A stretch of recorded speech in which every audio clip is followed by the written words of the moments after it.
Hola, el tema que vamos a ver el día de hoy son los pueblos prehispánicos de Honduras, que lo encontramos en la página 120 y 121.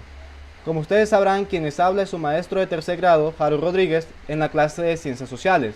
Pues bien, como vamos a hablar sobre los pueblos prehispánicos, es importante mencionar que la historia de Honduras se divide en tres etapas, y es importante prestar atención a esto. Atención, la primera etapa es la época precolombina, que se refiere específicamente a los grupos indígenas que se encontraban antes de que Cristóbal Colón llegara a Honduras. Es decir, nos estamos refiriendo a aquellos grupos indígenas tales como los lencas, los mayas, los pech, entre otros que vamos a ver el día de hoy. Eso es la primera etapa. La segunda etapa es la colonial, que aquí se refiere ya cuando los españoles llegaron a territorio hondureño y pues llegaron a destruir y también a dominar a los grupos indígenas que se encontraban a lo extenso del país. La tercera etapa se da pues luego de 300 años, es decir, cuando Honduras se convierte en un país independiente un 15 de septiembre de 1821, es decir, que dentro de un año estaremos celebrando 200 años de independencia. Bien, más adelante, quizás en otros grados hablaremos que esta independencia es un poco, entre comillas, o realmente no tan real porque después Honduras se anexó a otro país, pero eso lo vamos a ver en otra clase. Entonces, repito, la historia de Honduras se divide en la época precolombina, luego la época colonial y finalmente en la época independiente. Eso en resumen. ¿Qué es la época precolombina entonces? Como dije anteriormente, pues son los hechos ocurridos antes de la llegada de los españoles a Honduras, es decir, los grupos indígenas que se encontraban antes de que Cristóbal Colón, pues como dije anteriormente también, en nuestro país. Bien, ¿cuáles son esos grupos prehispánicos de Honduras de los cuales hemos estado hablando? Bien, es importante mencionar que fueron varios grupos prehispánicos que se encontraron en aquel momento. Vamos a destacar 6. Primero, los chortís, los lencas, los tolupanes, los pech, los tahuacas, los nahuas, entre otros, pero estos son los principales. Vamos a caracterizar cada uno de estos grupos prehispánicos. Primero, los chortí. Los chortí se caracterizan por la siguiente forma. Se les considera los descendientes de los mayas, es decir, que son muy cercanos a los mayas, es decir, que tienen mucha relación parental entre ellos. Segunda característica es que actualmente hablan español. Su tercera característica es que se localizan en Copán Ruinas o específicamente en el departamento de Copán, y que su cuarta característica es que su agricultura se basa en el maíz y el frijol. Ahí tenemos una imagen de los chortí para que usted tenga una idea. Estos grupos indígenas aún están pues vivos en nuestro país.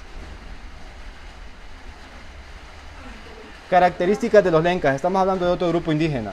Primero, los lencas son un pueblo prehispánico o fueron el grupo prehispánico más numeroso de Honduras. Es decir, que en aquel momento habían más lencas que cualquier otro grupo étnico.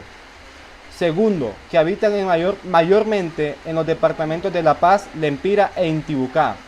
Y tercero, Lempira, es decir, nuestro héroe, fue su máximo líder. Vean qué importancia tiene en este momento de la historia de los lencas.